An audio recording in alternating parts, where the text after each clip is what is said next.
Muito bem, pessoal. Graça e paz a todos. Vamos para mais uma aula do nosso bloco 1, módulo 1, Teologia, ou seja, Introdução à Teologia. Hoje é a aula número 5. Este módulo possui, então, 4 matérias. Cada matéria, 12 aulas. Esta matéria agora está na 5ª aula. Nós vamos, então, discorrer um pouco mais sobre esse tema, ok?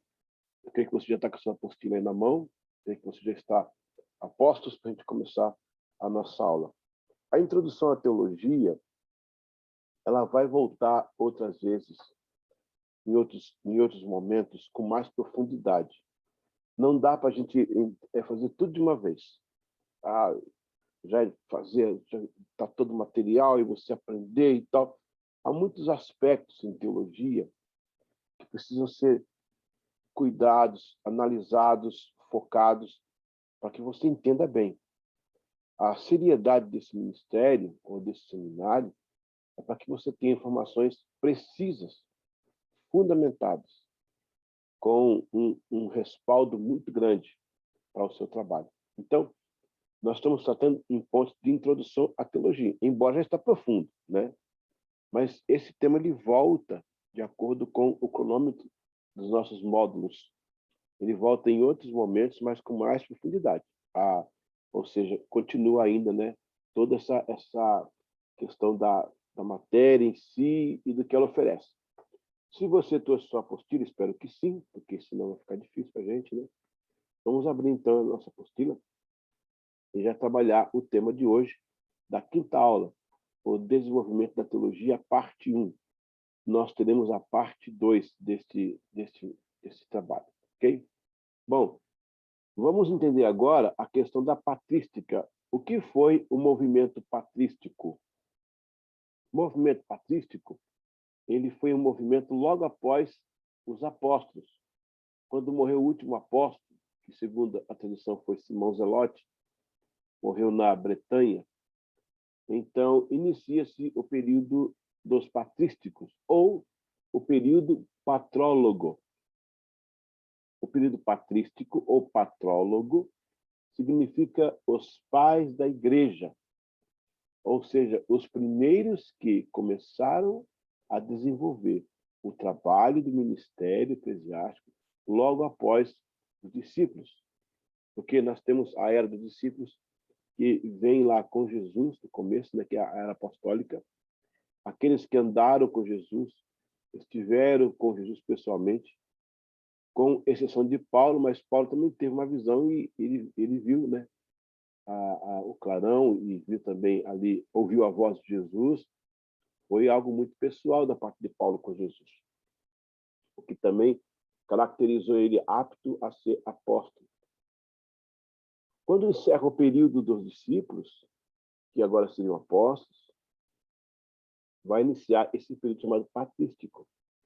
E muitos nomes você vai entender.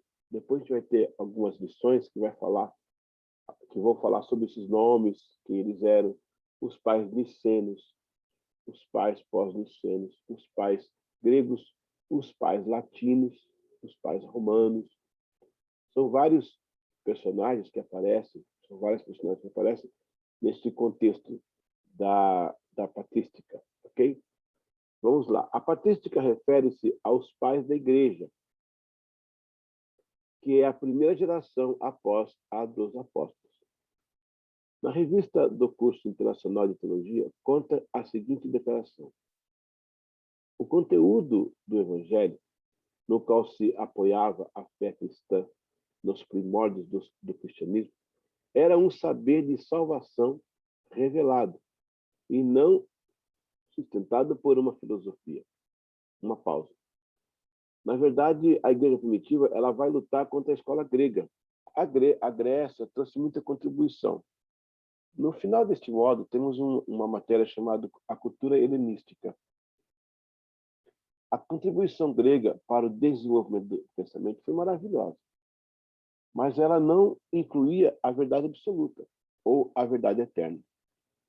Eles tinham a ideia da verdade. Nós vamos trabalhar bem o tema de verdade o tema A Verdade, nesta aula, nesta classe, ou nesta matéria chamada Cultura Helenística. O que não se pode conceber é que a Grécia tenha motivado a base do Evangelho, e não é. O Evangelho são as boas novas de salvação em Cristo. Isso que é a salvação eterna e a verdade eterna, coisa que os gregos não tinham. Por exemplo, para Sócrates, a verdade, ela era o fruto do autoconhecimento, que foi a base para o Gnosis, né? Que depois veio o gnosticismo, que assolou a igreja, uma heresia sem precedentes, dizendo que a salvação podia ser também por pensamento, por aprendizado. O Platão vem dizendo que a verdade ela é inata, está dentro de você, é um despertar do seu ser. Ora, se a verdade está dentro de mim, eu preciso de Jesus. Então, Jesus vem, se revela e diz, eu sou a verdade. Ele está respondendo à escola grega. A gente lê como versículo, mas ele está dando resposta à filosofia grega, dizendo que ele é a verdade. Então, por isso que, para os patrísticos, a salvação era um saber revelado e não o fruto de uma filosofia. Depois da era apostólica, inicia-se o período dos chamados os pais da igreja, comumente conhecidos como patrólogos ou patrísticos. Ao invés de se apoiarem em uma linha de filosofia, decidiram partir para o evangelho revelado, a teologia viva do Senhor Deus.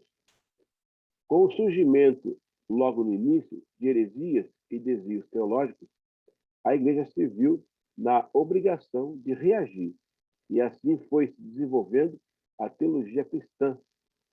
E nesse desenvolvimento aí você vai ver que ela vai responder a esses atos. Agora você imagina a igreja começando. Os apóstolos e os patrísticos não possuíam o que nós temos hoje, essa gama de conhecimento, de livros, de tratados, de artigos. Não tinham. Eles tiveram que se virar. Então, o que era auricular, o que era falado, a tradição oral, ela começou a ser escrita. Os apóstolos começaram a escrever cartas apostólicas.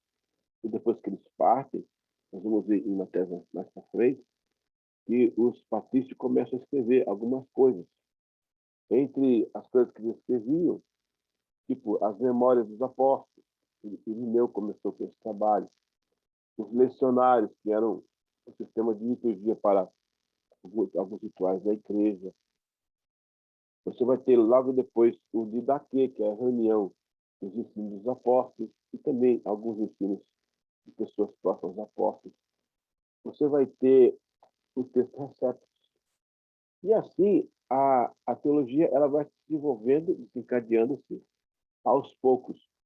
Só que, de início, ela enfrenta essa questão da heresia.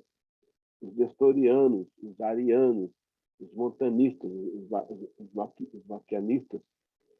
Então, depois nós vamos ver com calma cada um desses movimentos para entender como que a igreja sofreu nesse começo, já com a divisão dentro dela. Ou seja, pessoas que não eram convertidas, que não se convertiam genuinamente, ingressavam na igreja e depois atrapalhavam a igreja.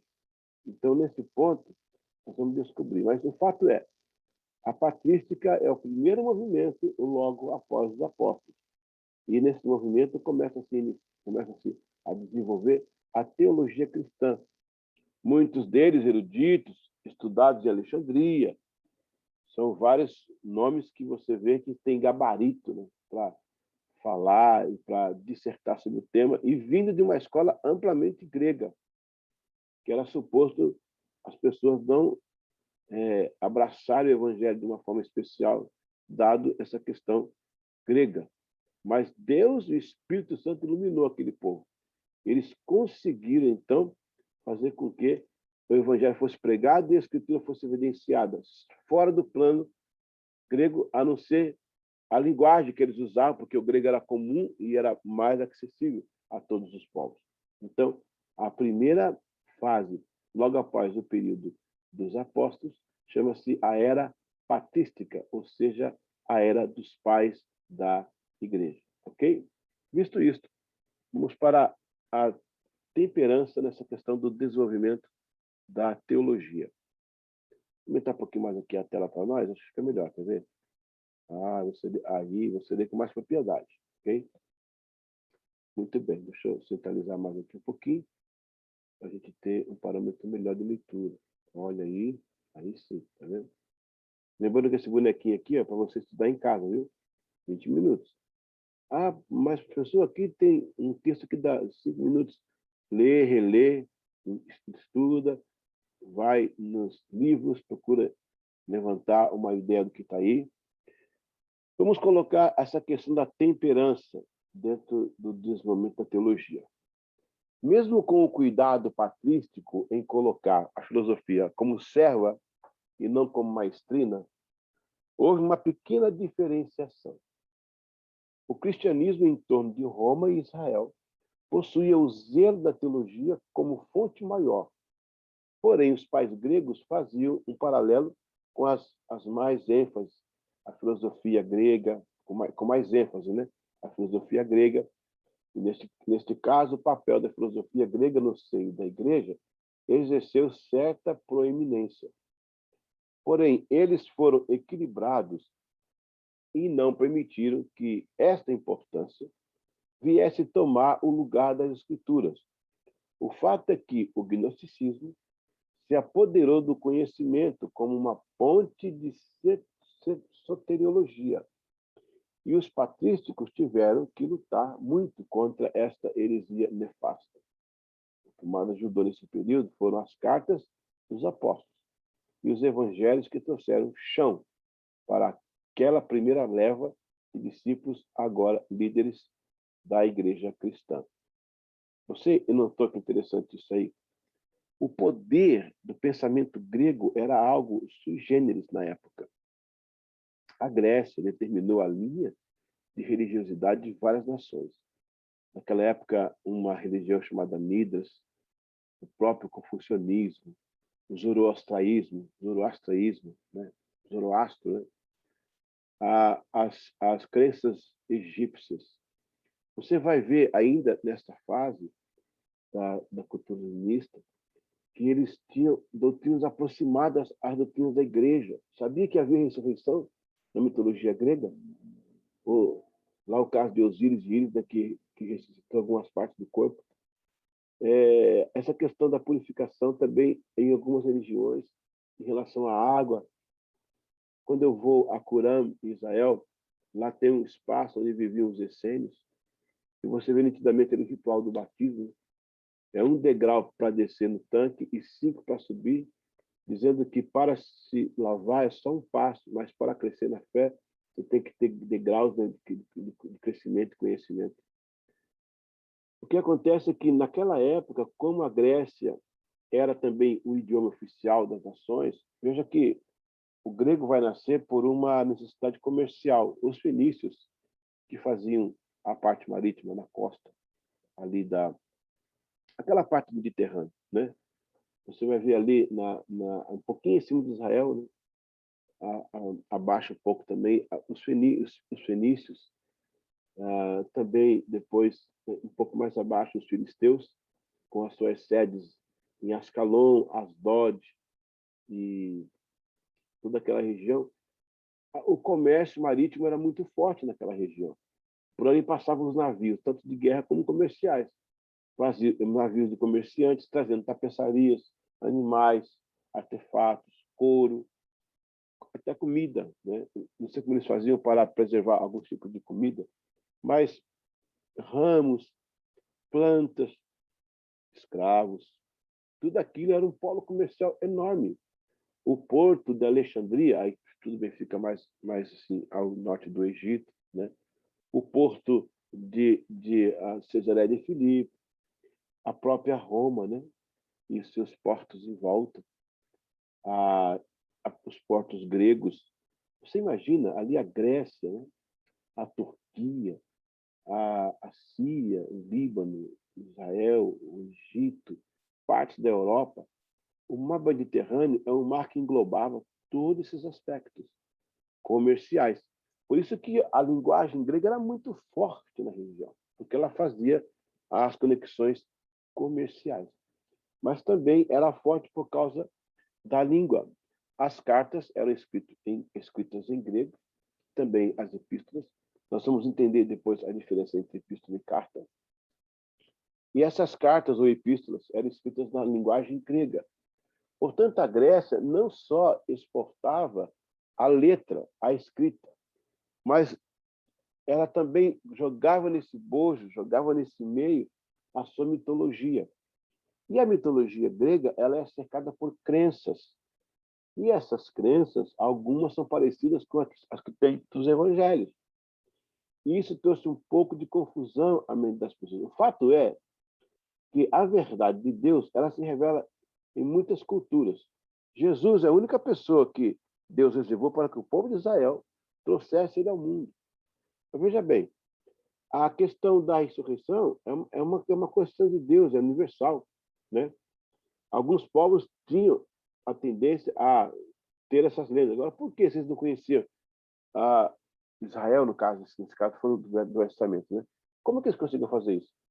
Exatamente porque dentro do homem existe uma parcela de Deus. E aquilo que Deus faz, aquilo que Deus tem, aquilo que Deus realiza, de certa forma, o homem sente. Veja que os povos sem civilização, eles possuíam os códigos morais entre eles. Códigos morais. Punição por algum erro, né? A questão do casamento, a questão da família, da guerra, do Estado. Mas quem ensinou para eles essas coisas? Quem que ensinou essas coisas para eles? Não. Está dentro deles. O homem nasce essa parcela de Deus. Mas o Evangelho, ele vem para o quê? Para mudar o cenário, dizer o que é certo e o que é errado, e o que está dentro e o que não está.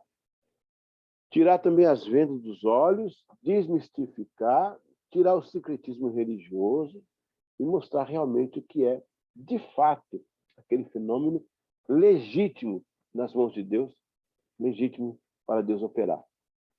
Então, nesse caso, o que eles fizeram? Eles não deixaram que a filosofia grega fosse maestrina, e sim serva. Eles refutavam através da palavra, de tudo que Jesus havia falado, ou que os discípulos disseram. Se alguma coisa que eles podiam fazer para exterminar qualquer tipo de desvio da palavra, eles faziam. O único problema aí é que os pais gregos eles tinham muita influência. Aliás, eram muito influenciados. Em algum ponto, eles, não vou dizer que escreveram errado ou falaram errado, mas não fizeram aquela distinta divisão entre a filosofia grega, a mitologia grega, a filosofia cristã e a realidade cristã, que é o próprio Senhor Jesus Cristo. Nesse ponto, então, na Grécia, desculpa, com a linguagem grega, houveram, sim, alguns tipos de situações que colocavam em xeque até a doutrina cristã. Tanto é que você vai ter depois o Agostinho de Hipona, o Tomás de Aquino, bem na frente, em 1250, vai tentar tirar a razão e a filosofia do Evangelho. Martinho Lutero vai se levantar com a pregação do o justo viverá pela fé, e, de certa forma, é uma resposta a isso também. Mas aí eu pergunto, por que então Deus permitiu que a Grécia fosse esse berço, se dá todo esse problema? Exatamente, naquela época era o idioma mais comum entre os povos. E, na verdade, para o cristianismo, isso era uma ferramenta, era uma forma de ampliar o evangelho muito rápido. Você imagina se o mundo naquela época, cada um tivesse, que realmente tinha, né, a sua língua, como é que o evangelho ia se reproduzir para esse povo? Como é que ia conseguir se reproduzir? Olha, com o grego koiné, que é o grego comum, o evangelho foi para tudo quanto é lugar, entrou em tudo, qualquer cabana, trecho, mato, fazenda, casa, o que for, por causa da linguagem do grego. Então, Deus preparou tudo para que a igreja viesse no momento pleno. O tempo de Roma, com as estradas, as construções, as estalagens, para que as pessoas pudessem pregar o evangelho. Não que Roma tenha feito para isso, mas porque Roma fez, Deus aproveitou a ocasião. No caso do judaísmo, eles pregam o Deus monoteísta. Isso vai ser a base cristã, um único Deus, né? Então você vê que tudo isso foi contribuindo para que a igreja se estabelecesse. E agora que ela ia jogar nas mãos facilmente o evangelho como a Grécia tivesse desenhado, o que não foi. Ele possui elementos que são idênticos à doutrina cristã ou à historicidade cristã. Vamos mais um pouco aqui. A teologia do martírio. Não foi fácil, gente, propagar a teologia sem enfrentando uma espada, uma lança ou uma fera feroz. Eu estive lá em Roma já até agora 9 vezes. Eu tenho estudado o Coliseu, eu tenho estudado lá o Ciclo Máximo, que hoje não existe. O Ciclo Máximo hoje é um descampado, um gramado. Para você ter uma ideia do que é o Ciclo Máximo, assista aquele filme Ben-Hur, aquela corrida de biga que tem uma corrida de biga, ali é o Ciclo Máximo. Ali morreu muito crente. Ali morreu muito crente. Comido por feras, mortos à espada por gladiadores. É uma cena terrível. Vamos então aí falar um pouquinho da teologia do martírio. Fora as cartas apostólicas, os pais da igreja registraram muitos martírios. A teologia conseguiu algo tão forte que superou a filosofia. Ou seja, ninguém morria pela filosofia do seu país. O romano não morria por Roma. Ele tinha que lutar só. Né? E o grego não morria pela Grécia em sabedoria. Então, na verdade, a teologia conseguiu superar a filosofia em todos os aspectos. Nenhum filósofo morria pela filosofia. Porém, os crentes enfrentavam os leões, a espada, gladiadores, por causa de sua forte crença. E o que é crença? E a expressão doutrinária e doutrina é a sistematização da teologia. Entre muitos casos, um dos mais tocantes foi o caso da paixão de perpétua felicidade. Um documento registrou esses martírios em 202, né, no terceiro século depois de Cristo, na cidade de Cartago, que fica ao norte da África. Essas duas irmãs aí trouxeram um testemunho muito grande em relação aos martírios da igreja. A emocionante história do martírio de Policarpo e muitos outros trouxe à teologia uma vida que não se encontrava na filosofia, paixão e lealdade. Olha, interessante. Nenhum outro movimento, nenhuma outra escola de pensamento ou filosófica, nenhuma instituição possuiu essa parte aqui. Que, veja só como é que o texto fala aí. Ó. A emocionante história do martírio de Policarpo e muitos outros trouxe à teologia uma vida que não... Que vida é essa que ele está falando aí, o autor? Quando foram prender Policarpo, lá em Esmina, eu já estive em Esmina, você não pude pisar nos locais tidos como próximos, né, aos apóstolos e aos pais da igreja, porque o campo está minado com bombas da guerra ainda. Então, o governo não quis tirar, você está tirando. De fato, não podíamos chegar até lá. Mas em Esmina está Policarpo, que era um dos patrísticos, né? E quando ele começou a pregar, a multidão adivinha, vinha sobre ele. Ele falou abertamente contra alguns erros também que aconteciam na época. E aí ele apontava Cristo como imperador do mundo e Jerusalém como a capital deste mundo. Aí os romanos não queriam acreditar nisso. Foram para cima e acharam o Policarpo lá em Esmina. Disseram para ele assim, não, quando eles chegaram para prendê-lo, segundo a história, ele pergunta para os soldados, eu posso fazer uma oração antes de vocês me levarem? Porque é uma questão da minha religião, eu quero que vocês respeitassem. E os soldados disseram, não, só pode orar, a gente espera. O Policarpo orou 2 horas. Parecia que estava atrasando a sentença. Não, eu queria orar mesmo. 2 horas. Quando ele se levantou da oração, os soldados lacrimejados disseram, faz o seguinte, pastor, faz o seguinte, obreiro, Policarpo, sai por essa porta aqui, ó, vai para o meio do bosque, nós vamos dizer que a gente tentou te achar, não conseguimos. A gente foi atrás, você correu, e se poupa de morrer. O Policarpo disse, não. Esperei por esta cruz muitos anos. Agora chegou a hora de padecer por quem padeceu um dia por mim. Olha que lindo. Então eles levam Policarpo para Roma, para ser executado. Lá em Roma ele recebeu a visita de alguns maiorais, né? Entre eles o procônsul. E alguns seus amigos disseram: nós somos criados na escola grega, você foi criado junto, você conhece, para com esse negócio de Jesus, libera essa doutrina que está me pregando aí, está sendo contra Roma, contra o imperador, e escapa da morte. Policarpo olha nos olhos daquele colega e diz: olha, há 85 anos eu tenho servido. Em nenhum momento ele me decepcionou. Não vai ser agora que eu vou decepcionar. Meu corpo será como trigo na boca dos tigres, das feras, para semear a semente do Evangelho. Não deu outra. Foram matar Policarpo. Inclusive, há uma história que ele foi jogado primeiro no tacho de óleo quente, mas não pegou nada, saiu ileso de lá. Tiveram que atravessar uma lança sobre ele. Bom, o fato é que ele morreu, foi um mártir da igreja cristã. Ele entendeu que, além de alguma base filosófica, o Evangelho ele é o poder de Deus. E você vê que, para chegar até nós o Evangelho, da forma como ele é, hoje, a gente vive num momento privilegiado, somos privilegiados. Estamos cercados de comentários bíblicos, de Bíblias de tudo quanto é tipo. Bíblia para tudo quanto é categoria. Esses dias tinha a Bíblia do mecânico, olha só. Eles não tinham nada que nós temos hoje.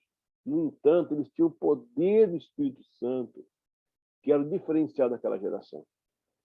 Por não terem uma refutação, por não terem uma base para transpor as heresias, eles esperavam pelo Espírito Santo. E o Espírito Santo os iluminava, de modo que ainda na sua época puderam contestar essas doutrinas. Então, veja bem, para Policarpo, para Inácio, para essa perpétua aí, felicidade, para todos esses, o Evangelho era uma coisa muito patente, muito latente, muito forte. Eles davam a vida realmente. Hoje em dia você não pode nem falar nisso, né? Você aconselha hoje um casal ou uma pessoa, sai do gabinete falando, e, sabe? Uma coisa mínima que chama atenção, o mundo acabou. Olha esse pessoal aí, gente, eles morriam por amor a Cristo. Eles morriam por amor ao Evangelho, por preservar a memória cristã. E, dessa forma, atingir outras pessoas com a palavra de Deus. É interessante isso aí. Vamos continuar aqui. Vamos para o último tópico. A teologia como defesa. Temos que colocar um ponto aqui antes, da seguinte forma.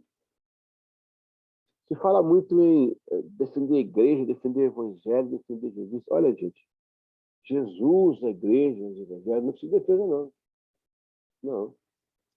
Ele diz que ele é a própria defesa. Nem as portas, eu estarei convosco todos os dias, nem as portas do inferno prevalecerão contra a minha igreja.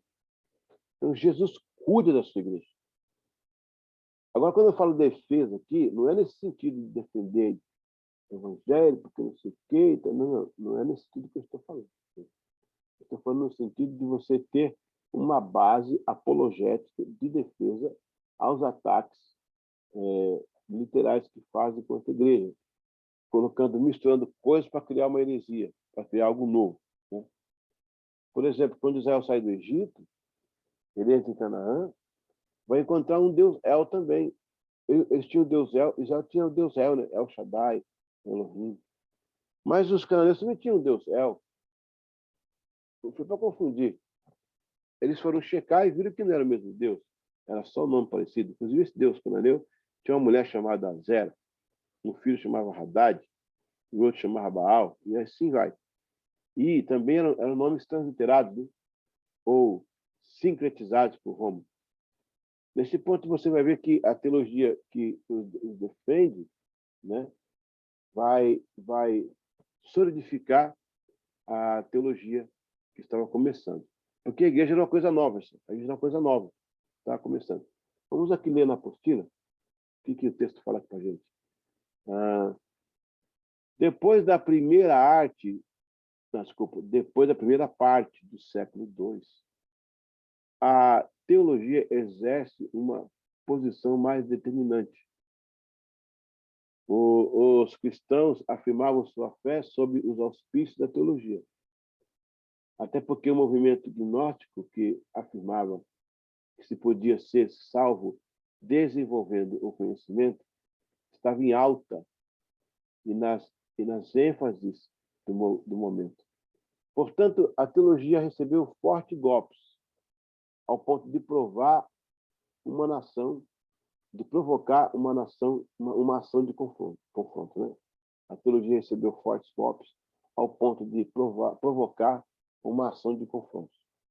Nesta época, destacam-se Justino Mártir. Seu ardor o levou à morte em 165 depois de Cristo. Houve até quem se cognominou como inimigo da filosofia, que foi o caso de Tácito. Também Teófilo de Antioquia e muitos outros. Uma figura que aparece como gnóstico e era do seio da igreja, foi o Marcião. Ele negava o judaísmo e amputou livros do Antigo e Novo Testamento em afirmação de suas heresias. Então, a forte turbulência que a igreja está recebendo nesse momento, ela tinha que ter um mecanismo de defesa. Não é, como eu falei no começo, não é defender o evangelho, não precisa de defesa. Mas a doutrina do Senhor, né, os pacotes doutrinários, as linhas de pensamento de Jesus, tudo que era princípio, tudo que era de bom, agora fora deturpado por outros que vieram para a igreja com o pensamento gnóstico. Então, a igreja teria que se levantar de uma forma que combatesse essa erva daninha. Você vai ter, então, um trabalho maravilhoso dessa área do Irineu, de Lyon. Irineu foi o cara que peitou aí praticamente o Marcião. Esse Marcião foi uma luta, porque ele começou a criar confusão e heresias, né? Muito forte naquela época o docetismo. Dizia que Jesus era uma aparição, ele não era realmente uma... Havia duas personagens de Jesus. E assim, cada movimento trazia uma contribuição herética. A igreja se afirma como uma teologia com defesa. Ou seja, para o que você quiser colocar que destoa da palavra de Deus, a própria palavra de Deus tem uma posição e tem uma resposta a esse tipo de coisa. Então, na verdade, a teologia como defesa, nesse caso, era para proteger a ideia inicial, para proteger o pensamento cristão, para proteger o fato de que a igreja se reunia em casas e depois ela cresceu a ponto de tornar-se templos, e isso dentro do contexto altamente cristão. Porque no cristianismo e na Bíblia há resposta para todos os males da vida. Se você entender isso, você vai compreender que o evangelho foi algo muito forte, algo assim que sem precedentes. Mas mesmo assim, havia pessoas preocupadas em defendê-lo no sentido de estabelecê-lo como uma linha doutrinária e não uma linha filosófica. Porque na filosofia, a antropologia está no seu auge, ao passo que no cristianismo a teocracia, a teologia, a teodiceia está em alta, que é Deus. Quando você começa a entender esses dois mundos, você faz o paralelo. O que você faz? Você busca subsídios nesse mundo grego para aplicá-los à vida da igreja. Não que seja tudo, não que seja o todo, mas é importante você entender que a Grécia conseguiu contribuições para a propagação do cristianismo e para a tradução, mas ela em si não podia oferecer nada. Daí porque eles vão ter a teologia como uma defesa.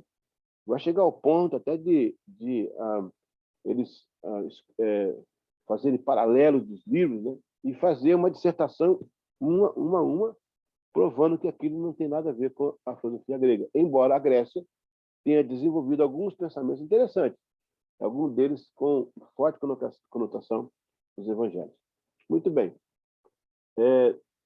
Deixa eu voltar aqui a nossa tela normal para encerrar nossa aula. Bom, nós tivemos agora mais uma aula, foi a aula 5ª, sobre o desenvolvimento da teologia, o seu paralelismo com o grego e a a forma como ela foi preservada nos séculos para continuar sendo uma doutrina sã e sem a interferência de homens. É um evangelho que vem do coração de Deus para o coração do homem. Portanto, nós fizemos essa quinta aula. Lembrando que você está no bloco 1, módulo 1, e agora é a aula 5. Depois, agora vem a aula 6. Nosso curso completo possui 4 blocos. Cada bloco possui um ano, porque cada bloco possui 12, 1, 2, 3, 4, 8, isso. São 12 matérias subdivididas em 3 partes do ano. Essa que você está agora vai janeiro, fevereiro, março e abril. A outra é maio, junho, julho, agosto. E a última, setembro, outubro, novembro e dezembro. Bom, na verdade, eu estou falando de uma forma cronológica. Talvez esse vídeo vá para um local hoje que não é nessa cronologia que eu falei, mas existe essa sequência. É um bloco. Dentro do bloco são 3 módulos. Cada módulo possui 4 aulas, 4 matérias. Cada matéria possui 12 lições, que subdivididas em 3 por noite, vai dar por semana 3 por noite, você consegue fechar em um mês a matéria. Essa aqui é a primeira. Tem mais 3 matérias para a gente fechar esse bloco. Aliás, fechar esse módulo, né? Continuar trabalhando no bloco. Deus abençoe. Até a próxima aula. Qualquer dúvida, por favor, não hesite em mandar um e-mail. Fale com o monitor ou com a monitora. Preste atenção na provinha, que vai ter uma provinha aqui agora. A provinha que nós vamos dar, ela tem 4 questões apenas. Cada questão vale 0,25. Se você acertar 2, tem meio ponto. Se acertar 3, tem 0,75. Se acertar as 4, você tem 1 ponto. Como eu tenho, são 12 lições, 12 aulas. Mas das que contam pontuação são as 10 aulas, que é a número 2 até a número 11. Então, aqui dentro, se você tirar em cada provinha, tem 4 questões cada uma, você tirar 1 ponto, você chega no final com a sua nota 10, já apto para receber o seu certificado de pleno em teologia. Caso contrário, você vai ter que cumprir direitinho, tá bom? Ok, pessoal? Muito obrigado. A gente volta já já com a aula número 6 do bloco 1, módulo 1, Introdução à Teologia. Deus abençoe a todos.